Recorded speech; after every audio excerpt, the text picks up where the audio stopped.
আসসালামু আলাইকুম। পিডিএফ এমন একটি ফরম্যাট যেটি খুব ওয়াইডলি ইউজড হয়ে থাকে। আপনি যদি আপনার ডিজাইনগুলোকে 3D পিডিএফ হিসেবে কনভার্ট করে নেন, তাহলে যেমন ডিজাইনগুলোকে অন্যদের সাথে ইজিলি শেয়ার করতে পারবেন, তেমনই যারা ফাইলগুলো ব্যবহার করছে তারাও কিন্তু বিভিন্ন অ্যাঙ্গেল থেকে অবজেক্টগুলোকে রোটেট করে দেখতে পারবে। তো চলুন আমরা দেখি কিভাবে 3D পিডিএফ তৈরি করা যায় এবং সেগুলোকে ন্যাভিগেট করা যায়। প্রথমে যে পার্টটি আমরা এক্সপোর্ট করব সেটি আমরা তৈরি করে নিব। এখানে আমি সলিডওয়ার্কস ব্যবহার করছি।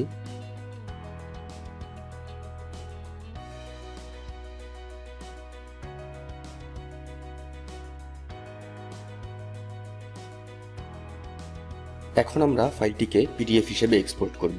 তার জন্য ফাইল মেনুতে গিয়ে সেভ এজ বাটনটিতে প্রেস করতে হবে। একটি উইন্ডো ওপেন হবে। এখান থেকে আমরা ফাইল টাইপ হিসেবে পিডিএফ সিলেক্ট করে দিব এবং সেভ এজ 3D পিডিএফ এই বক্সটি চেক করে দিব। সেভ ফাইলটি আমরা অ্যাডোবি অ্যাক্রোব্যাট রিডার দিয়ে ওপেন করব।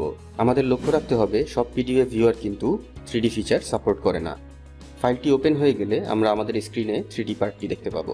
মাউসের লেফট বাটন প্রেস করে ড্র্যাগ করলে পার্টটি রোটেট হবে।